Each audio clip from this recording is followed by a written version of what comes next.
Welcome to episode 4 of Fat Cat Productions News with a View.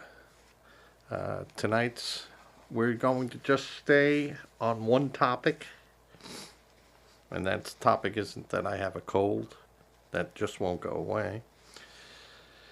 Tonight's episode will be about the Los Angeles fires and the impact that has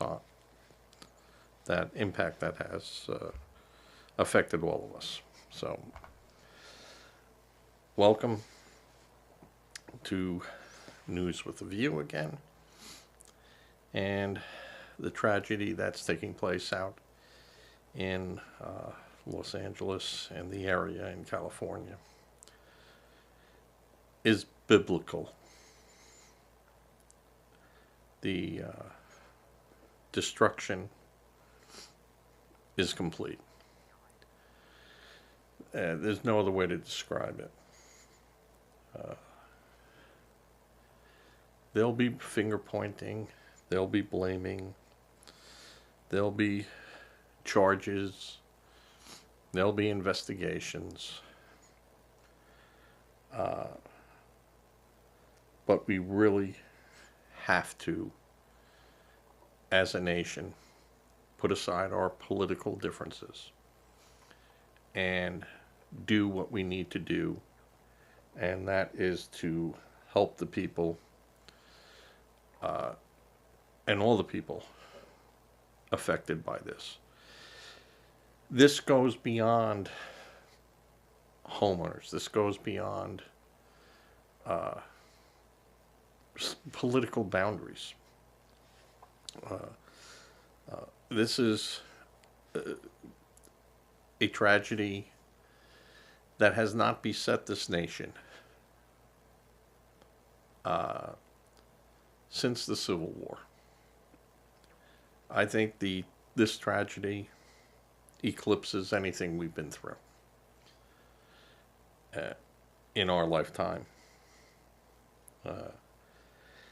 When you have an area 3 or 4 times the size of Manhattan completely burned down, gone, there is nothing. Even the roads are destroyed. There is nothing. And like I said, there'll be plenty of time to blame people. But in the meantime, how do we even start? How do we start the repair process? How do we start the rescue, the rebuilding? And with that, everything needs to be put back. Everything. From grocery stores to schools to hospitals to police departments to fire departments. How does California do it? Well, California will do it with the help of the people of the United States. This is not going to be tens of billions of dollars or even hundreds of billions of dollars. We're probably looking in the trillions. And we have to just look beyond the property. You're going to have people that can't pay their mortgages. They don't have a house. They don't have a job anymore. They have no means to get to their work. The transportation, where are they going to go? For a lot of these people, there's no job to go back to. It's gone. The state, which California, of course, it is the single probably most largest economy in America. Put the political differences aside again, and you just have to face the facts. Now, I'm going to hold my glasses here because I want to see if it's glaring again like it did last time.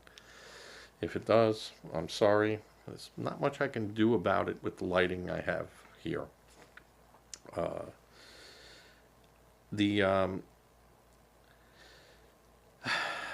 The amount of personnel it will take just to manage what's going on I don't think there's enough civil service employees in California to handle it. And the United States government is going to have to step in. And, but President Biden will not have an opportunity to go there. The last thing they need is a president, any president, coming into town, and resources and security. It's best if President Biden just makes an announcement from the White House, that the support of the United States is behind California, behind the people, and we're sending military, if requested to help the police maintain law and order in a lot of these areas where, we've seen in the past where people come in and they loot. And not that there's any much to loot for, but, there will be that problem and that element. So the city of Los Angeles and the state are going to have to get help. The National Guard, of course, up to a point, and we should make our federal troops available. The money, like I said, we have to stop our political gag reflex of trying to fight a political process. We have to put that aside. If we, as a nation, can't come together over a tragedy like this, then we're doomed. And like I said, I use that word doomed. Because once we crossed over that line, there is no coming back. There's no saying, oops, I'm sorry. I mean, you've affected so many people. In a disaster like this, there's opportunities. I'm hoping President Trump will step in, will put a blanket over Newsom and give him a hot cup of coffee and tell him, we're here. We're going to help you. And that help does not come with any strings attached. And that's important. We can't put strings attached to this. These are citizens. These are residents. And be it what it is, illegals, whatever. These people have to be fed, housed. What do? They were having a housing problem to begin with. And now they have, 14,000 structures gone? What happens to all those people? What happens to their jobs? What happens to the businesses? And you start, just writing stuff down. Just the building material alone to rebuild that area. Mind-boggling. And you just think of just the nails that are going to be needed. Windows, roofing material. And in California, it's not like where I am in South Carolina. You file a permit, you have a licensed contractor. In the case of most remodelings, it's just a simple permit process, and they come, they look at it, and off they go. In California, it can take 18 months to get a permit. Even before you break ground. Before you put one nail in the wall. One nail in a stud. 18 months. where are all the contractors going to come from? How are they going to do it? Everyone's going to be looking to rebuild. Where does this all come from? How are they going to do it? How are they going to pay for it?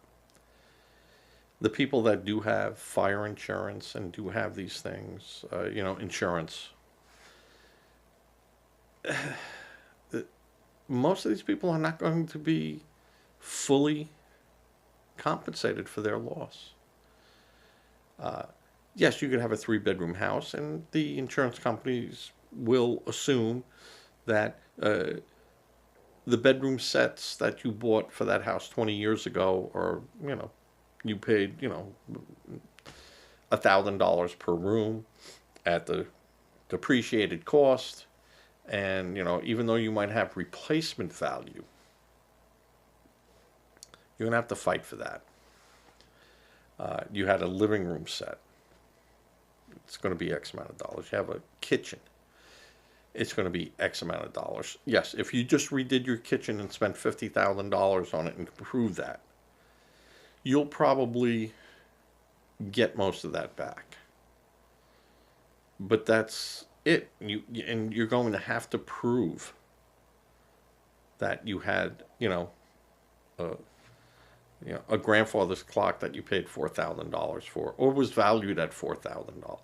You're going to have to prove it. And most people, they don't. They just said, well, I have my contents of my house is, up to $350,000. Well, they don't give you a check for $350,000. They'll say, we assume that a new dining room set's going to cost you $5,800 minus what the depreciation costs. So we're going to give you $3,800. The same thing with a living room and bedrooms and things like that, rugs, curtains. I mean, just the number, and trying to figure all that out. I mean, these houses are gone. There's nothing left. Nothing. So not only does the house have to be rebuilt, but the property has to be rehabilitated. Meaning it has to be emptied, swept clean, and cleaned for a rebuild. The foundation might not meet today's code. And the house isn't just, you're not doing an improvement on a house, you're rebuilding. There's no 4 walls. So everything has to be to code. And those codes will probably change. And the big fight will be, as far as I see it, after you get done with the insurance and after you get done, where a replacement value of that house, the city and they're going to say, we want those new houses to be as fire resistant as possible. The insurance companies are going to say, we're not going to insure these homes unless they meet the standard that they'll put. And it will be, for the insurance company, a realistic standard. But for California, might say, well, you can't use that fire retardant material because it has cancer age, carcinogens in it, and we can't have that. And the insurance companies will say, all right, hey, don't use it. We're not insuring you. And these people won't be able to get insurance. And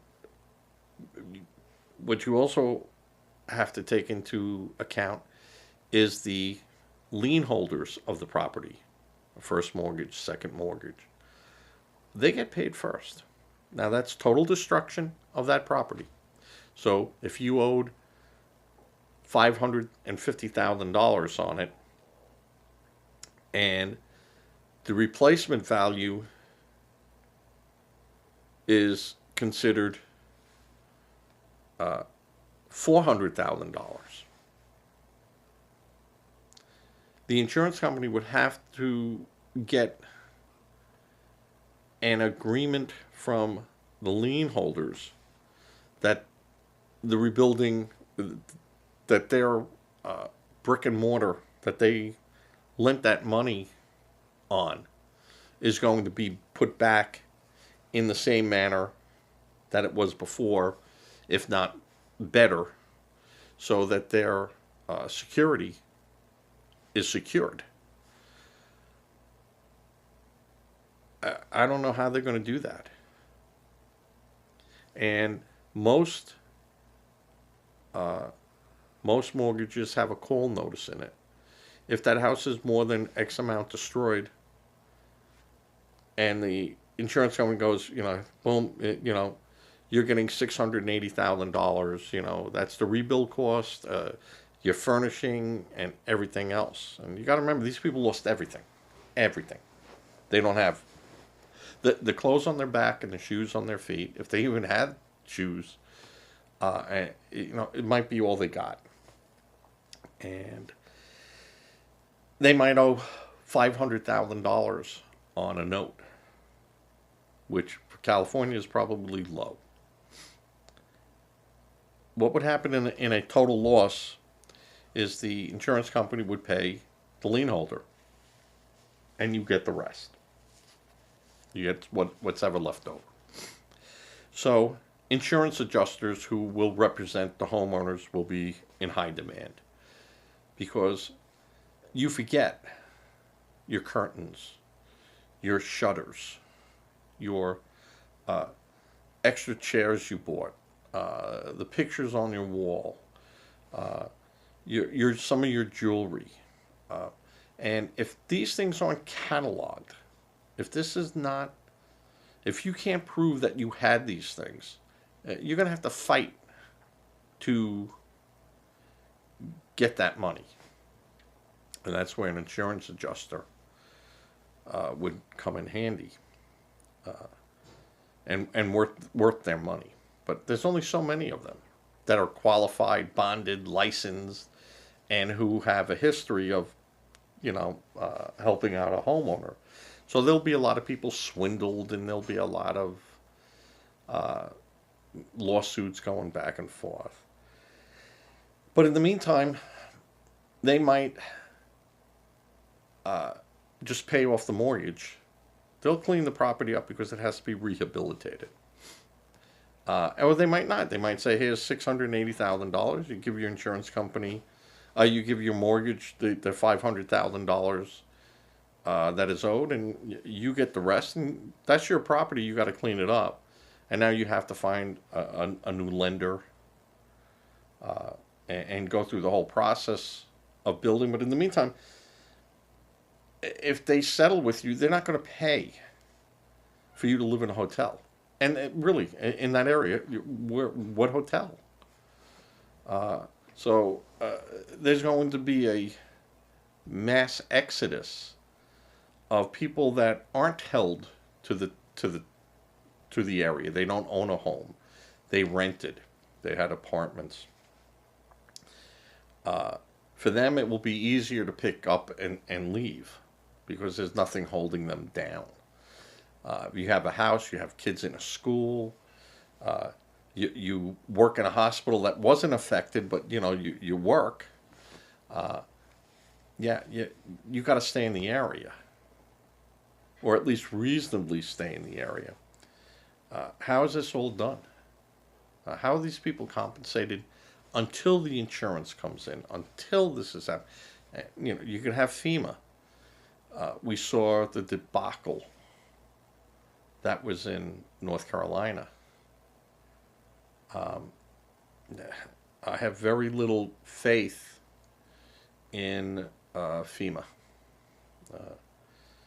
So there's going to have to be a coordinated effort by the state and the federal government. And I just hope that, the governor of California is going to have to go hat in hand. But the president has to go and with open arms. And that's important, and it's a must. And I hope the president uses this as a as a bridge, and not only a political bridge, but one where people can trust our government, that we're going to come in and we're going to do the right thing. And that's helping everyone. And we put our arms around them and walk them back in through the door, and we help them. In a selfish political light, is an opportunity for Trump to turn California red. We're going to help them anyway, but don't stick it to them. You can't tell the government, you can't tell California that you must dance to my tune now. It's not that type of situation. This isn't a government contract that, is going to employ people and you go, all right, I'll put this dress on and I'll dance for you. These are people's lives, down to the basic. The socks that they have on might be the only socks they have now. And everything. They're going to need everything. And we have to be there for them. Like it or not, we have to be there. And we're not talking, like I said, billions of dollars. This is probably a trillion, a few trillion. And if we could send unlimited aid to other countries,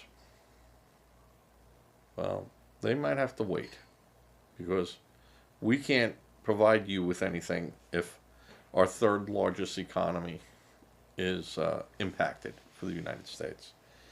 And not only impacted, but our citizens are suffering.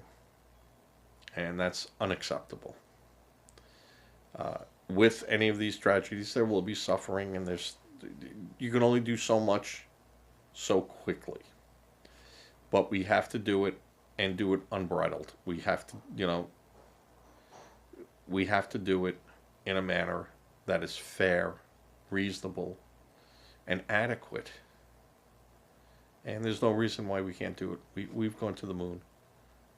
We can do this. And we can't sit back and just say, well, they'll figure it out. Or, well, hey, you elected these people. These are the people you should go to. Yeah, that's fine. And there'll be time for that. But not now. And if we can't, as a nation, step in and do that and go, like I said, I'm going to hold my nose. I'm not going to do the political gag reflex, but we're going to help them. And I'll worry about who they vote for later. And, I might remind them that who came and helped you in your time of need. And, you got to be prepared. That's great, but what have you done for me lately? And but you have to get past that and look at the immediate need that the suffering are going through, and alleviate it as best you can. And I mean as realistically as you can. We don't have a magic wand.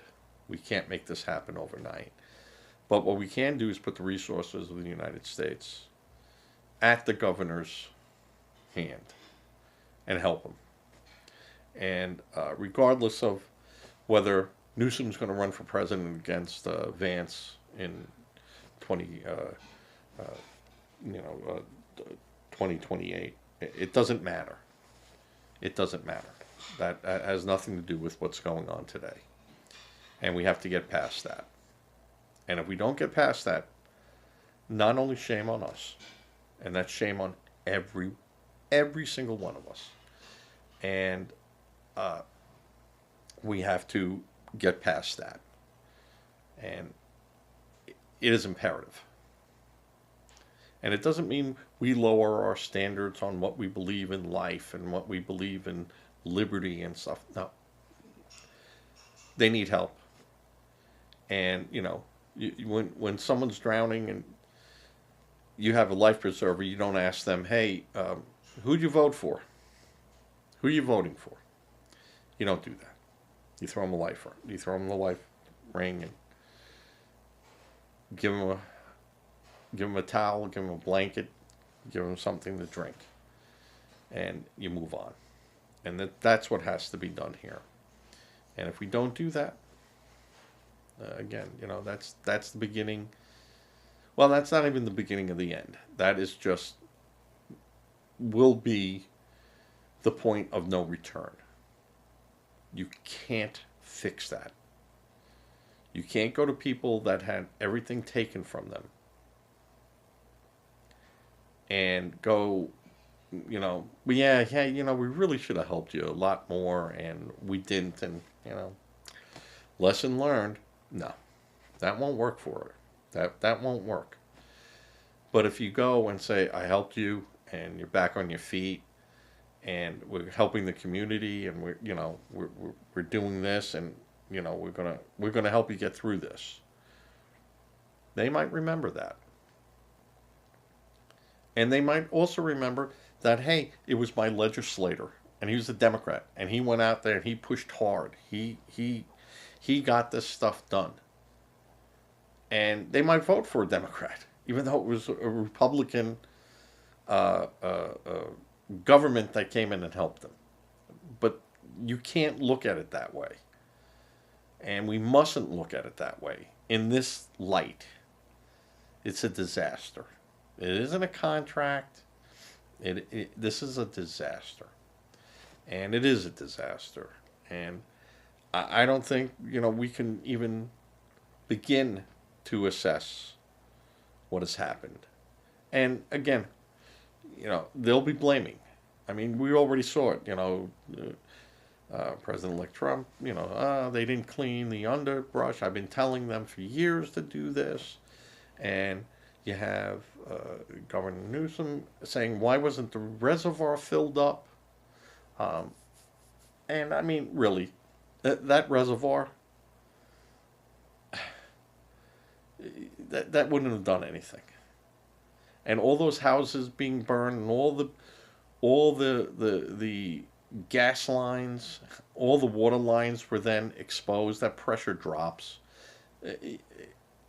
You couldn't expect, if you had any understanding how a pipe works, that there'd be pressure. And even if there was water, where was it going to go? There was just no way they can do it. Every hydrant in the area was open. It was never designed for that type of situation. And should it have been designed that way? Who knows? That stuff was built years ago. And could they have realistically done it? And was it realistically at that time cost effective? And you could look back and go, well, we're looking at $3 trillion. Yeah. Well, then do it now. Make sure these communities are spread far apart enough that one fire doesn't leap to the other community and so forth, and you got the domino effect.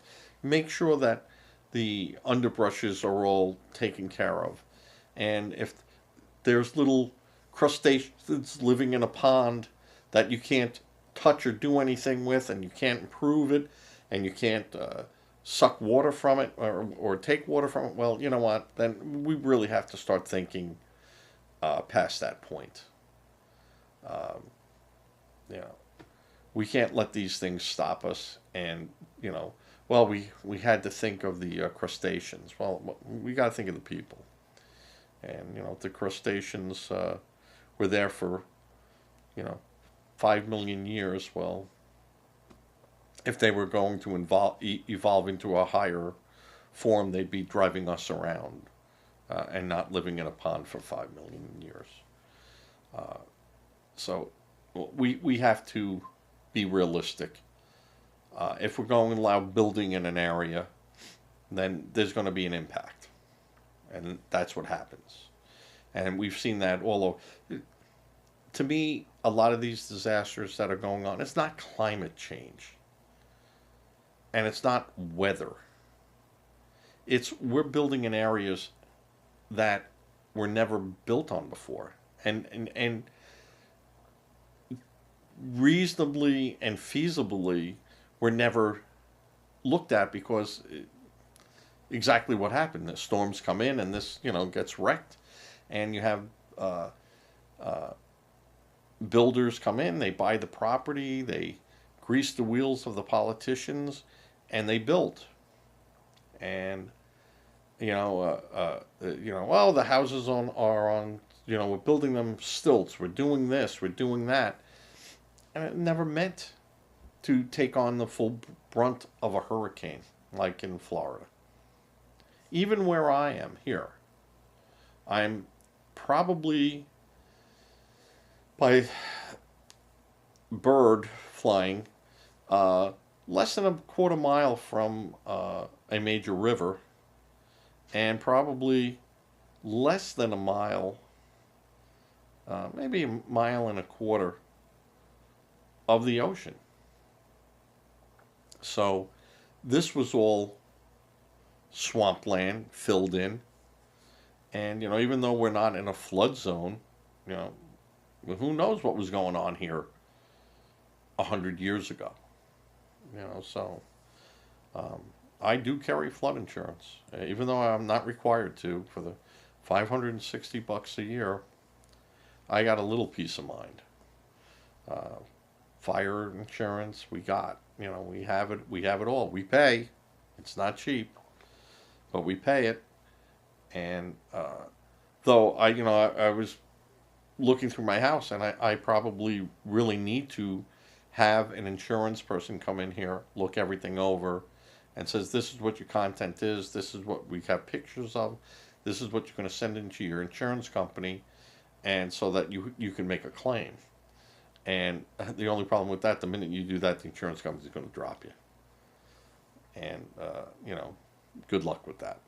When you go to one insurance company and they go, have you had insurance before? Yes. All right. What happened? And, you could say, hey, they dropped me. And that happened. I had one insurance company that went out of business. And, the insurance company just went out of business.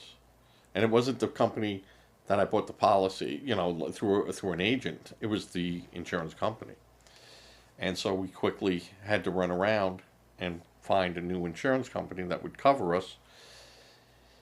And we were fortunate, because if it was hurricane season, they'd give us a policy, but they wouldn't cover us for a hurricane. So we were fortunate enough. And we had a hurricane that season, but it never, they said it was going to hit us, but it didn't. It passed way west of us. But, that's a scary thing. And, if these insurance companies can't pay their claim, even though they go and they're insured by other people, by the time you do all that paperwork, you're out of your house 18, 24 months. And in the meantime, if you have a mortgage, it still's got to be paid. Still has to be taken care of. And if the damage is enough, they'll call that note. And you might be able to sign your insurance over to them, and they'll make a settlement. They'll go to the insurance company and they go, hey, that guy owes $380,000. You want to settle with us for $380,000? We're fine. They could sue you for the rest. And they do that. And if you read your fire insurance policy or your homeowner's policy, you'll find that in there, that they can do that. You assign them the right to go to the insurance company and negotiate, not on your behalf, for them. They will always get paid. Now, if the house is not valued, or the replacement value is less than the mortgage, you might run into a problem. You might run into a very, very big problem. And in those cases, what happens is the insurance company says they're going to rebuild the house. And the bank then is informed along the way, or who's ever holding your note, is informed along the way of the progress, and that the house is put back into the original condition, if not better. Now, most insurance companies will sit back and go, well, hey, you know what? That's not a bad deal because his roof was 20 years old, so he's getting a new roof. The siding is all redone. It's all new windows.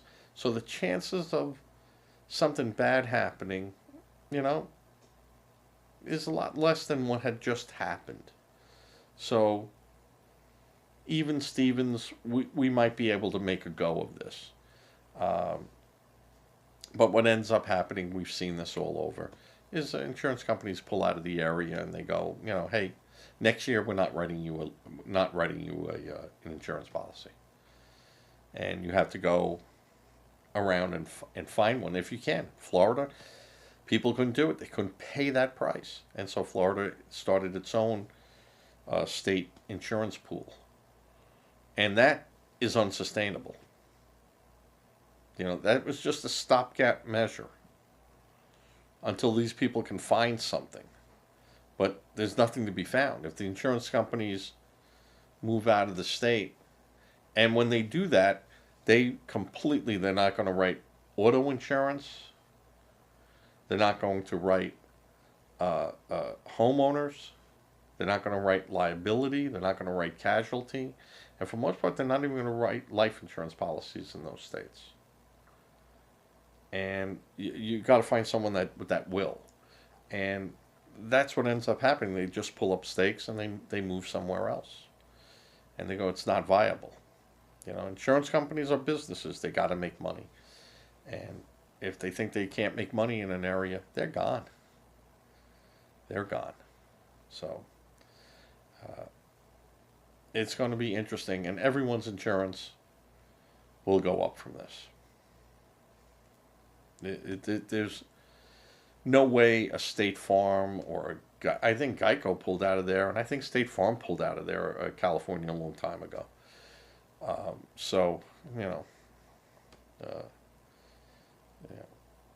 it's going to be bad. I don't know, you know, if what companies that are writing there are still there, or will be able to pay this off. The state has the authority, and they do go in, look at these insurance companies to go, all right, you're writing all these policies. Do you have the assets or the capability to pay off if 20% of these people make claims? You know, and they have some type of projection. But even those projections don't have to use historical data. They just can be of any number that, you know, someone could tie it back to. And that's the problem with, you know, making a prediction or a projection. What's the data you're using to get to your result? And again, there'll be questions, there'll be finger pointing, there'll be accusations, there'll be charges, there'll be criminal investigations. But in the meantime, we still got to do something for these people. And I'm hoping, I know the government will. I have faith that the federal government will step in.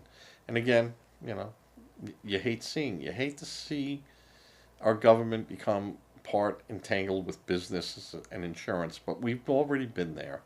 We bailed out AIG. We've been here before. And you know what? We've come out stronger. Maybe more in debt, but we've come out stronger. And, you know, now that debt's becoming massive, and it's going to have to be addressed. But I think with all this, there can be some talk on, you know, we got to pay this down. And, you know, everyone has to feel the pain. And it's going to have to happen. You know, it's got to be paid. Got to be paid. you'll have you'll have environmentalists screaming, and this wasn't from, you know, climate change. This was due to, honestly, incompetency, uh, and just bureaucratic red tape in, cleaning up stuff and building where you used to be could only build on 1 acre. They decided, well, we can divide that into two and collect twice as much uh, property tax from these people and get twice as many people buying cars and registering them and twice as much sales tax with not the thought, or if they had the thought, they go, well, let's cross our fingers and hope it doesn't happen, that the whole area goes up in flames. And, they made the same thing with the Titanic. You build this so that we don't need as many of those lifeboats. And, what are the chances? Well, we've seen that. So we have to be in the rebuild process. They got to look at this. But if they're going to say, well, you can't build homes like that anymore, well, what do you do with the people that had homes there? How are they compensated? What are you going to do? You're going to defund the population? So we're going to have to look at this. And if it means, hey, you got to have these houses that have materials that, California, oh, you can't have them. Well, you might have to have them.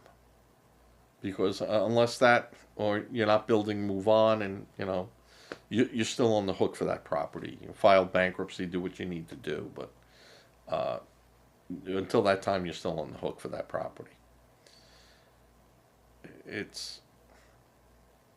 We're at a pivotal point, and this is the point, like I said, every disaster has its opportunity.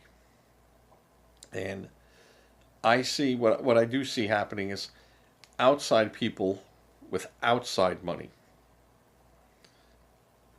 are going to step in, and they're going to, hey, I'm going to open a Goodyear tire store over here.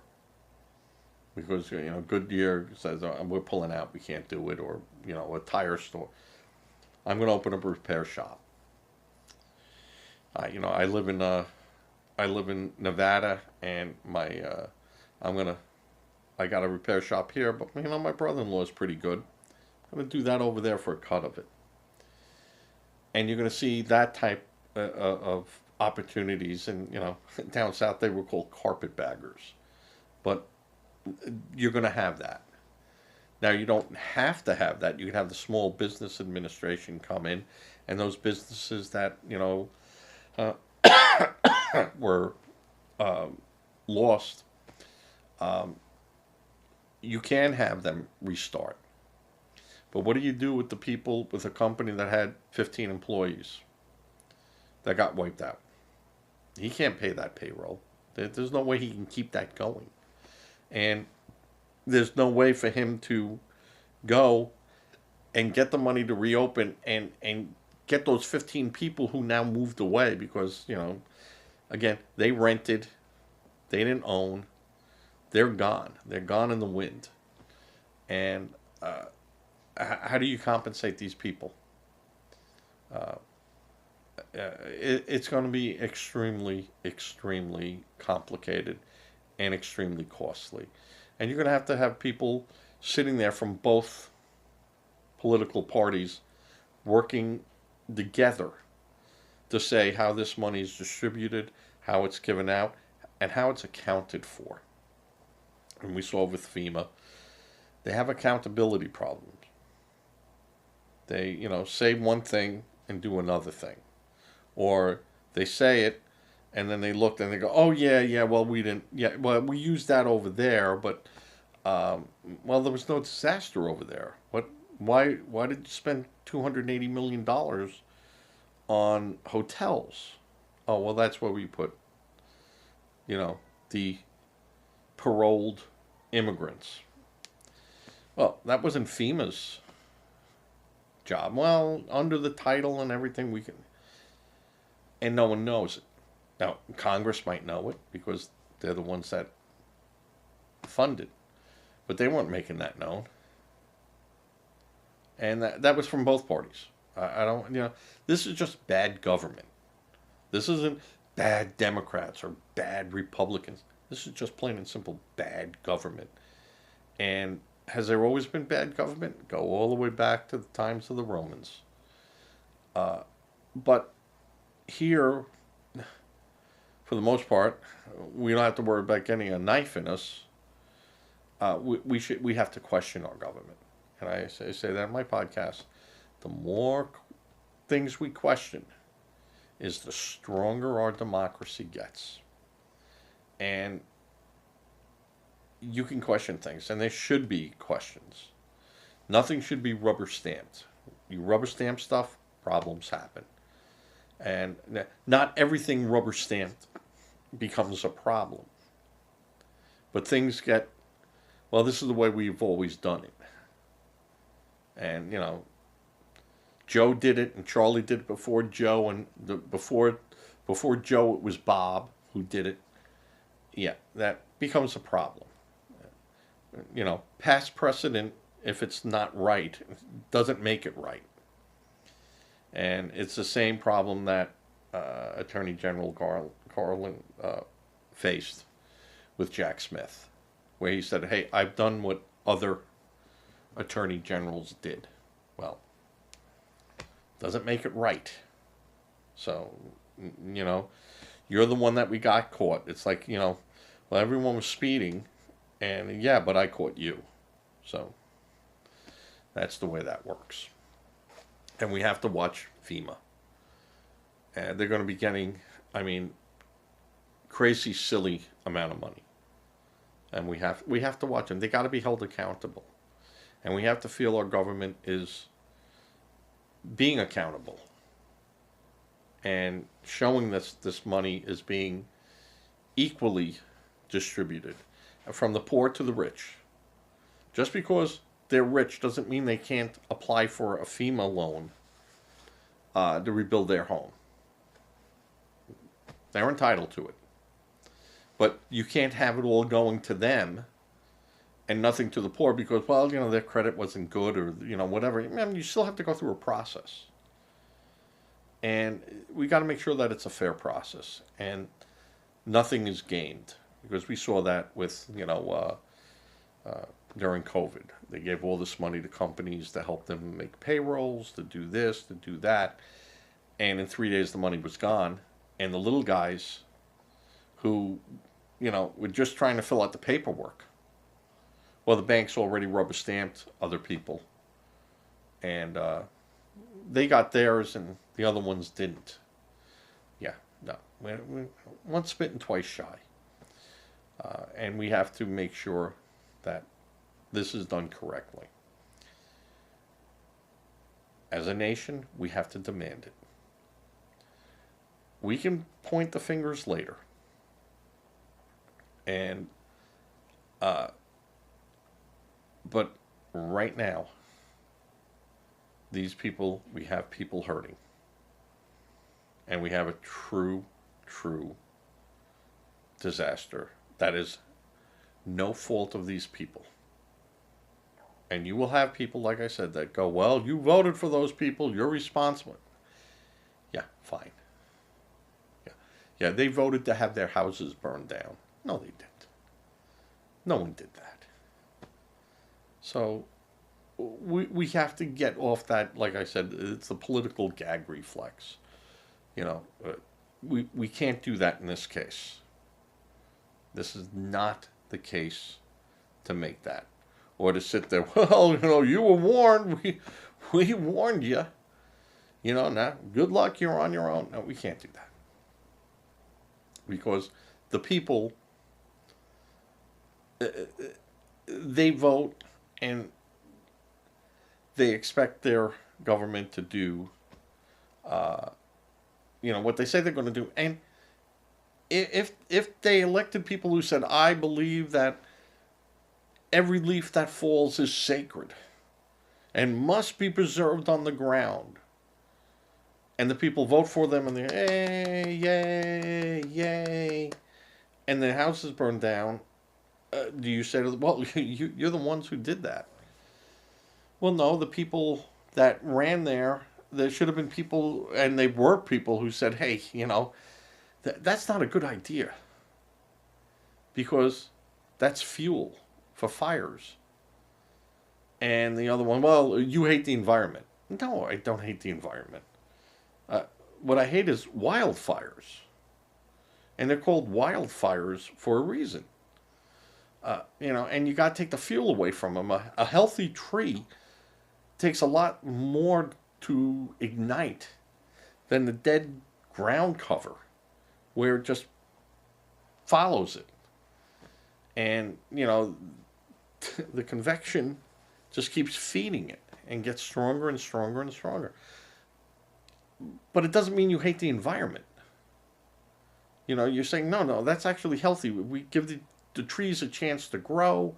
And, and then you have the other, well, the fires make the pine cones open and the seeds open. And, well, that's good. Well, then put fire breaks in here so you don't burn down communities.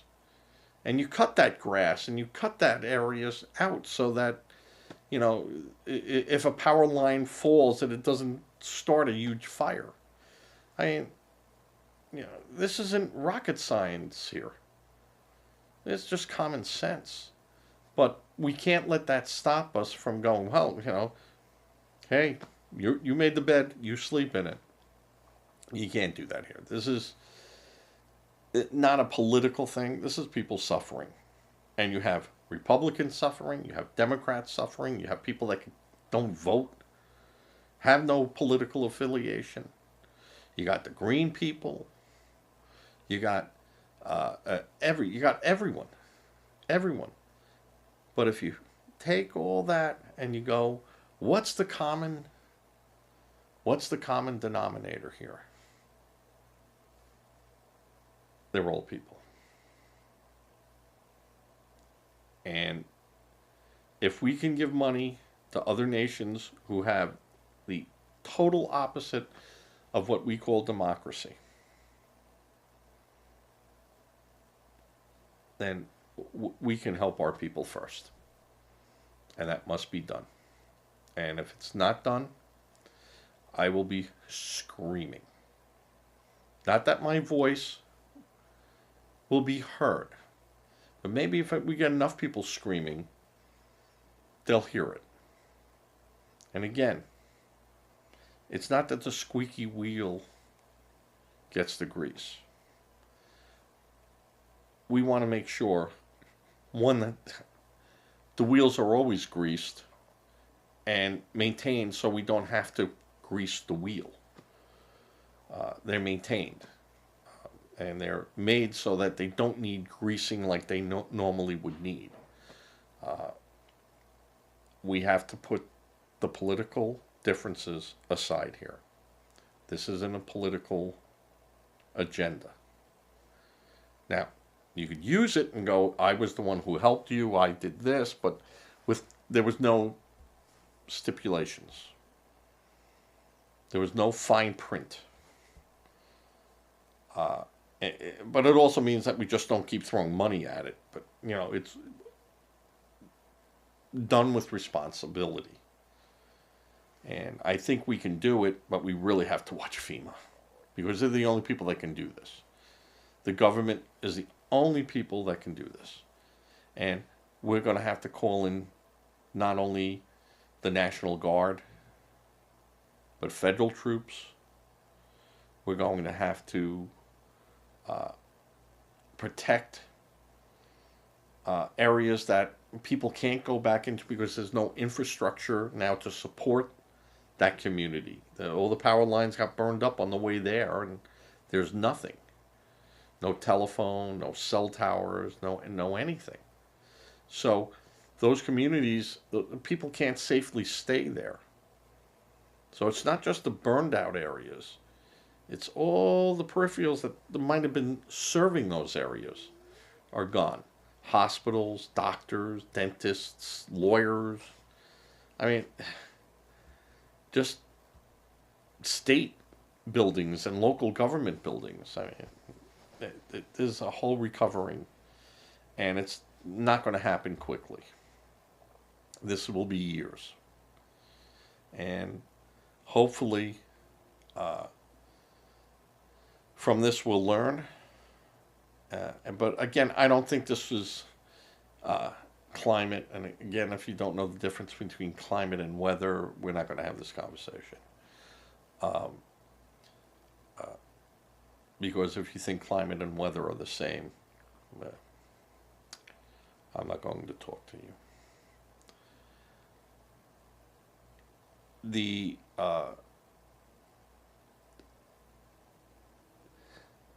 It's going to be easy to blame, and it's going to feel good. From people, it's going, oh yeah, this boy, I'm glad we were proved right. No, I'm not glad. I'm not glad that Trump might have been correct in some of his assumptions with this. I could care less.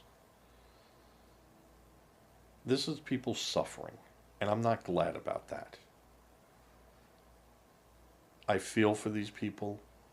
I have, I mean, if you cannot sit back and go, for the grace of God go I, then there's something wrong with you. You lost part of your soul, or you lost your soul. You cannot look at what's going on and going, my God, I thank you, Lord, that has not happened here. And if it did happen here, I hope there's people with a soul that will come and help me, because I just can't do it now. I wouldn't even know where to start.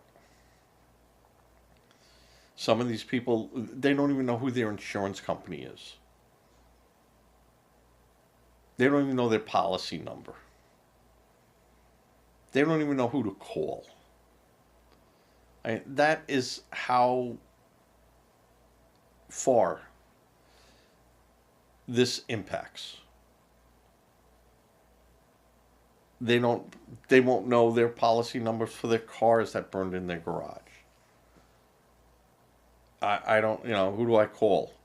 I call my agent, but he was, 4 blocks away, and that's gone. So I call Allstate, and all lines are busy because everyone's calling Allstate or, XYZ company, or, insurance company. It's, where do they start? How do they start? I don't have a debit card anymore. Everything was in the house. But I can't get to my bank. My parents sent me money, or my brothers and my sisters or my family sent me some money, but I got, where do I go?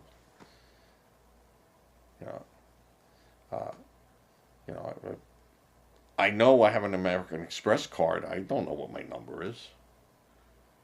It was in my wallet. I ran from my house, or I got 2 credit cards in it, but I got 9 in my drawer, or had 9 in my drawer. I don't even remember what credit card companies I had.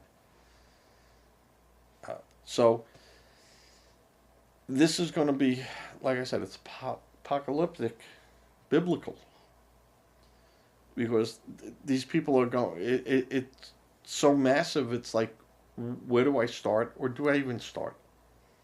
Or do I walk away and just go, it's gone? It's gone. I can't do this again. I can't do this for a second or third time. So we have to look, and we have to help our people, and even if they're not our people, we got to help them. This is beyond their responsibility. It's beyond saying, well, we were all responsible, for our own. But this is beyond that. No one asked for this. Again, this isn't like, hey, I'm voting for Charlie over here, And boy, can't wait for that fire to burn through this area. No one did that. No one got up that day and said, I'm going to, vote for a guy that's going to hopefully burn my neighborhood down. That didn't happen. There's no Republican or no Democrat that says, yes, burning of the neighborhoods is a good thing. That's good for the environment. No one. No Democrat said that. No Republican has said that. So let's get away from that. And let's all agree that people need help. And that's what our government's there for. And that's what they should do. And if we can go to other countries and help them, we can do it here. And we must do it here. Or we don't have a government. We don't. And we won't have a government. So, in saying that, I'm going to cut this short. This is episode 4. It will go up on the January 11th.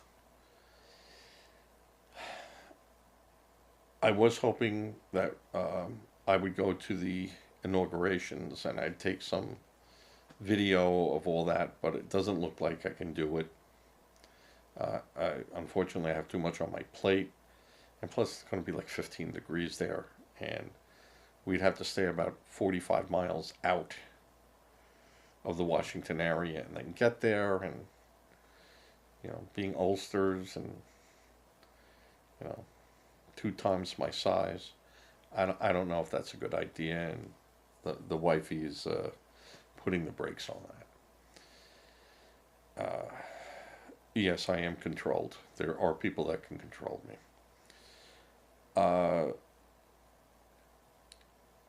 We will do a live podcast as soon as I can get through all the hurdles at YouTube. And if I don't do it there, I will try to do an X. And I do post this on Facebook under my name, John A. Costa. I think it's yeah, you can find me on that. I think I'm like TX2301. You look at that up, you'd find me.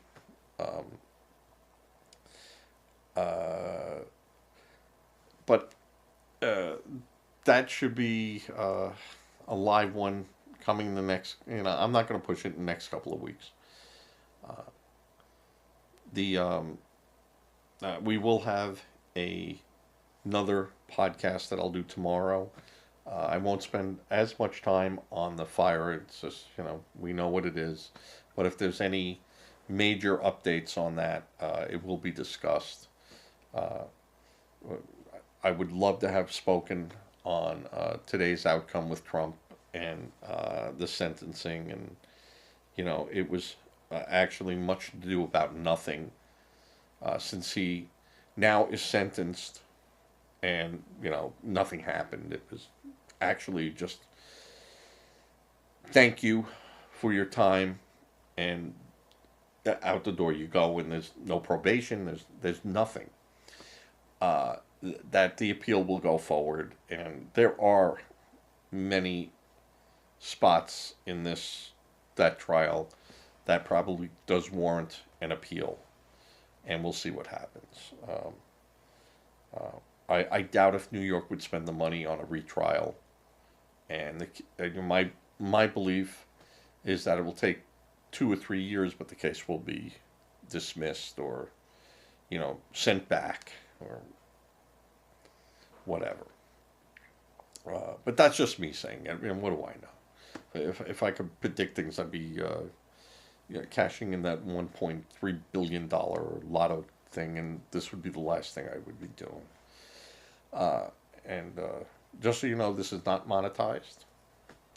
Not that I get anything, but and it'd probably be a long time before I would even think of monetizing this. It doesn't matter. once the equipment is paid for, which is, um, you know, what other costs are involved? A couple of flash drives, a couple of things that I have and I don't need. Uh, you know, and again, I'm doing this with two cameras going, and I have not even shown the second camera tonight. So I could have probably did all this with one cheap little webcam, little camera, and I tried it tonight. I did a 1 hour on my camera out of my computer, and I tried a wireless mic, and it worked fine for about 28 minutes. And then I did not look at the little blinking light until the end, and I realized for the last 22 minutes or 32 minutes of my program there was no audio. So that was a lesson learned. So I should have known better, and I did buy really two good wireless fanny pack type, and I don't need a wireless. I got everything here going through just a little preamp into my OC Duet switcher. It's a really powerful switcher, and I really don't need a wireless. This is a little tinny, this pile, and I got to do a little adjustment with it, but I'm very happy with it. It picks up too much radiant sound though, and I can hear in the background my wife doing dishes, and you need a golf cart to go from where I am in this house to where the kitchen is. So this thing is really, might be a little bit too sensitive for what I need. I might need a truly directional microphone, which I do have. I was just typical. I was too lazy to hook it all up and do it, because that's going into the Studio B. And, I'm not lugging this stuff around to do each show. So, I was the laziest man in television. That was given to me by one of the people that was forced to work with me. And he was forced to work with me. And a lot of fun working with this guy. Donnie, if you ever watch the show, thank you for all your help. Bailed my butt out more times than I want to think. But that's it. I'm going to say goodnight. I'll have this thing rendered and ready to go by about 9:30 in the morning tomorrow. And this will be out the door. So, good night. I want you to think about the people, say a prayer for the people in California. Pray for the people who have lost everything and lost loved ones, and or don't know where loved ones are. Not knowing would be I'd be off the rails. I would probably be driving out there to find them. So I pray for them all, and I know the government will come to their aid, and we can't make this a political issue. We can do that later on, but we can't do it now.